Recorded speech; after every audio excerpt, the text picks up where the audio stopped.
humain, avec, vous verrez, quand même deux thématiques un petit peu différentes, mais elles ont ça en commun, qui est de chercher à explorer les flores complexes chez l'homme. Et c'est en réalité un sujet extrêmement moderne. Alors, les techniques qui vous seront présentées et les réflexions autour sont modernes. Et puis la thématique est à nouveau moderne parce que de plus en plus on sort en réalité du schéma simple, une maladie donnée chez un patient donné, pour entrer dans quelque chose d'un petit peu plus complexe, qui est que de temps en temps, c'est peut-être plusieurs dans une partie du corps où elle ne devrait pas être, qui finit par créer des dégâts dans un organe ou dans un tissu et à donner une maladie infectieuse. Donc du coup, c'est un changement un petit peu de façon d'envisager les infections chez l'homme, de passer d'un système qui était monomicrobien, disons depuis Pasteur et Corr, à quelque chose, on commence tout juste, à rentrer dans quelque chose qui est un petit peu plus complexe. Donc merci à Sabri de lancer la présentation et nous t'écoutons. Merci. Alors, je vous présente ma thèse qui porte sur la recherche de nouveaux agents pathogènes associés aux pneumonies nosocomiales. Donc, les pneumonies, grosso modo, il existe deux types, même si en réalité la classification des pneumonies est un peu plus complexe que ça. Quand on parle des pneumonies communautaires, qu'on appelle CAP en anglais, c'est-à-dire pour l'abréviation des community acquired pneumonia, ce sont des pneumonies qu'on attrape en dehors de l'hôpital. Et on parle aussi des pneumonies nosocomiales. Quand le patient est admis à l'hôpital, néanmoins, le patient, il faudrait qu'il développe cette pneumonie au moins 48 heures, de 72 heures, ça dépend des pathogènes à l'origine de pneumonie. Si la pneumonie est développée un peu plus, en général, après 72 heures de l'hospitalisation du patient, on parle alors de pneumonie nosocomiale.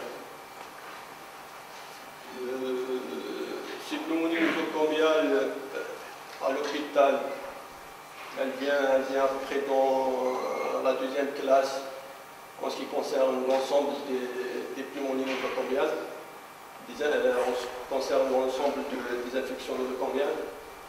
Elle vient néanmoins à la première classe, surtout dans les unités de soins intensifs, qu'on appelle les unités de réanimation. Elles sont souvent associées avec des taux très très élevés de mortalité et de comorbidité. Dans la forme, surtout en unité de réanimation, la forme de pneumonie qu'on croise souvent, c'est la forme de pneumonie développée sous ventilation mécanique qu'on appelle les VAP. Et ces VAP restent avec une incidence très très élevée parce qu'elle pourrait se produire selon les estimations, selon tous les papiers qui sortaient jusqu'à ce jour, leur incidence. Son incidence varie énormément entre les études et pourrait varier entre 7 et jusqu'à 70% des patients admis en unité de réanimation pourraient développer une pneumonie sous ventilation mécanique. Ces pneumonies aussi restent avec un coût très très élevé, surtout pour le budget. Et elles restent sans étiologie dans près de 40% des cas. Parmi les facteurs de risque des patients admis en unité de réanimation, il existe des facteurs qu'on appelle des facteurs endogènes qui sont souvent le contenu gastro-intestinal et le contenu de l'oropharynx. Surtout ça, ces deux facteurs sont deux facteurs de risque, surtout pour les pneumonies qu'on appelle pneumonie d'aspiration, c'est-à-dire que le patient, lors du reflux ou par sa position qui est légèrement inclinée, c'est-à-dire sa position verticale légèrement inclinée, il pourrait aspirer le contenu de l'oropharynx qui mène à une pneumonie d'aspiration. Les facteurs qu'on appelle des facteurs exogènes, ça varie aussi et souvent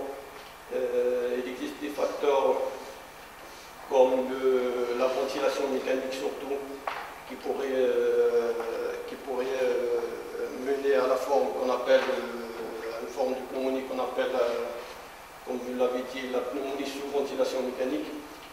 D'autres risques sont les risques de transmission, c'est-à-dire de contamination à partir d'un autre patient admis dans la même unité de réanimation. Des facteurs environnementaux aussi, ce qui fait que l'environnement de l'unité de réanimation pourrait être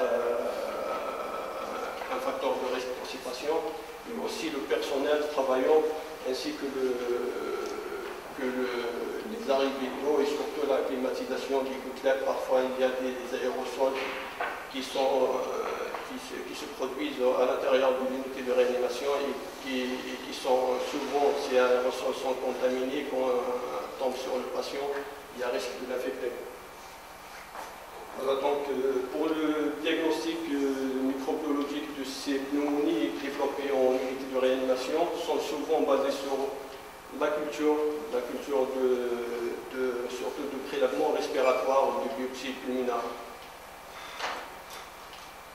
Voilà, néanmoins, il existe parfois des examens qui restent des examens pas souvent faits, mais qui sont faits quand même, comme la recherche par des outils d'antigénie, c'est-à-dire la recherche de l'antigène urinaire, surtout pour les légionnaires, et aussi la culture à partir du sang, soit la culture spéciale, soit la culture standard, ainsi que la sérologie qui est faite souvent pour les virus et les micro-organismes qu'on appelle les micro-organismes atypiques.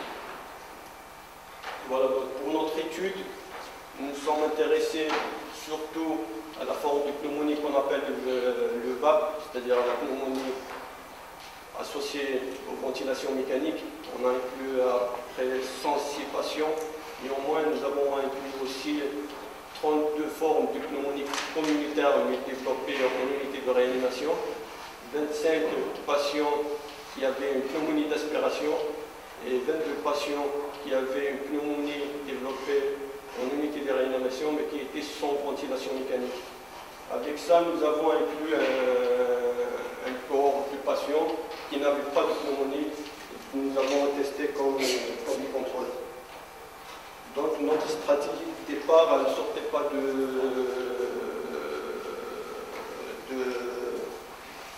grosso modo, elle ne sortait pas de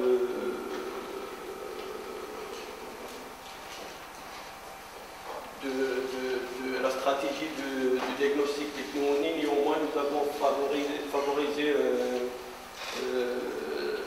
les techniques, surtout les techniques de biomol, et ça soit par PCR quantitatif, soit par des amorces universelles pour cibler les bactéries, les champignons et les virus en même temps. Néanmoins, nous avons gardé aussi tous les tests qui se faisaient dans la routine et qui se faisaient souvent pour explorer ce genre de pneumonie, surtout pour le prélèvement sanguin et le prélèvement urinaire. C'est-à-dire que le patient, à la fois, il aura toute une série de prélèvements, le prélèvement respiratoire et dans notre cas, le lavage broncho-alvéolaire, le prélèvement urinaire pour cibler les antigènes urinaires, surtout pour l'ionélose, et le prélèvement sanguin pour tester la sérologie virale, bactérienne ou parasitaire. Voilà, donc, comme résultat, nous avons identifié un grand nombre de bactéries, surtout par biomol nucléaire, qui nous a permis d'identifier 160 espèces différentes de bactéries et 24 champignons différents, ainsi que 7 virus, et outre 79 nouveaux phénotypes bactériens qui avaient une similarité inférieure à 98% avec ceux qui sont disponibles sur un CBI, sur le PubMed, et qu'on pense que ce sont des nouveaux phénotypes. Pour la bactérie, pour la culture, on a réussi à isoler avec cette technique 23 espèces bactériennes différentes, 19 champignons et un seul virus. Pour la sérologie n'a pas donné trop de choses, mais la sérologie elle était plutôt puissante surtout pour les virus. Avec cette technique, on a isolé une seule bactérie qui est la Coxiella burnetii, ainsi que 4 virus qui sont le cytomegalovirus, le varicella virus et l'herpès, ainsi que le virus de la grippe A. Pour les parasites, la sérologie nous a permis de valider surtout la présence de l'aspergillus surtout chez un grand nombre de patients néanmoins, comme on le verra après.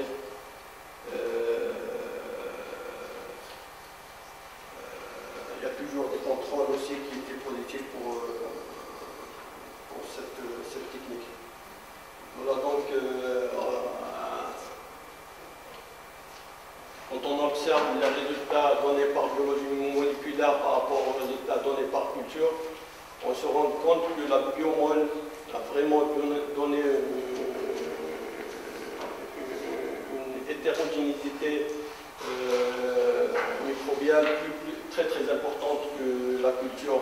On voit ici que pour les bactéries, on a réussi à identifier au moins 13 classes bactériennes différentes, tandis qu'en culture, il y avait souvent les bactéries qu'on a identifiées souvent appartenaient à la classe Gamma Proteobacteria. Et pareil pour les champignons.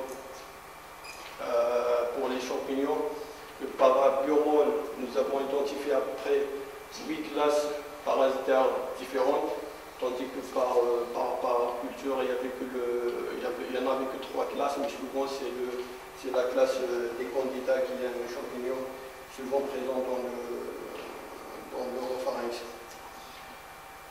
Le point le plus important en ce qui concerne la biomole, c'était le nombre de bactéries qui n'ont jamais été, pas les nouveaux phénotypes, mais les bactéries qu'on a identifiées, c'est-à-dire à l'espèce, au niveau de l'espèce, mais qui n'ont jamais été rapportées dans des cas de pneumonie avant cette étude qu'on voit ici en rouge.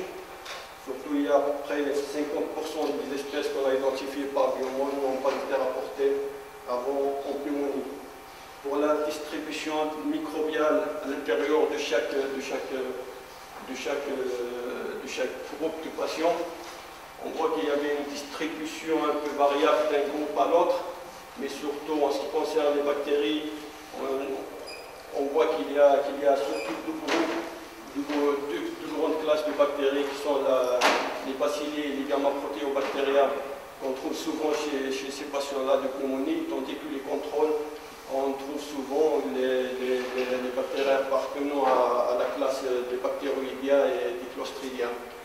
Au niveau des champignons, la différence la plus remarquable, on la voit chez les patients qui avaient une pneumonie communautaire.